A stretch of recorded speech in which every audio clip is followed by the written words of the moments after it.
Hello and welcome to InstaBlog's Global Report. This is Sukmani with fresh updates and more citizen voices from all over the world.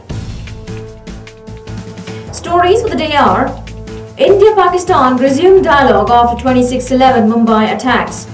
United States-Mexico agree to cooperate in border drug war. And Ugandan cleric shows gay porn film in church to educate about homosexuality.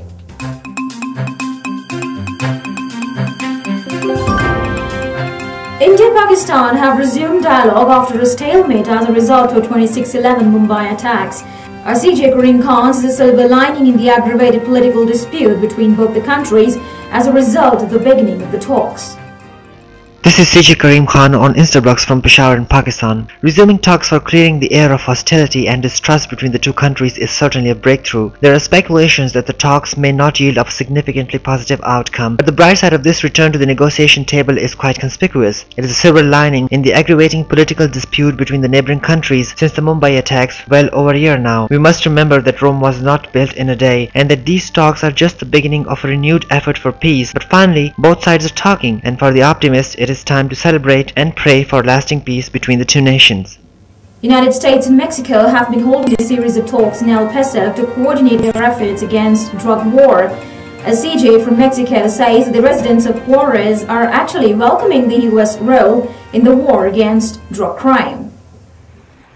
The U.S. and Mexican governments have been holding a series of talks on the border. The goal of the El Paso meetings is to coordinate drug-fighting efforts. Both governments deny the intentions of embedding U.S. agents in Mexico. Under the new strategy for securing Ciudad Juarez across the border from El Paso, the U.S. will work closely with specially trained Mexican units fighting drug cartels. Today, the DEA, the FBI and ATF all have agents in Mexico, but their activities are limited. Many Juarez residents said they will now welcome a larger U.S. role in battling the violent drug crime in Mexico, despite the sensitive issue of sovereignty. While neither government will give full details of the new security plan, both agree it includes even more cooperation in Juarez, Mexico's most violent city.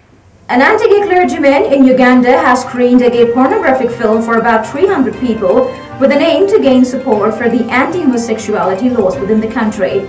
CJ John Kibuka reports on the continued wrangling among the members of the Ugandan parliament over the issue. Pastor Martin Sempa, an anti-gay clergyman in Uganda, has screened a gay pornographic film in his church in an attempt to gain support for proposed anti-homosexuality laws. The pastor showed the pornographic film to about 300 people. Pastor Martin Sempa was quoted by the BBC saying he was showing the film to educate his church about what homosexuals do.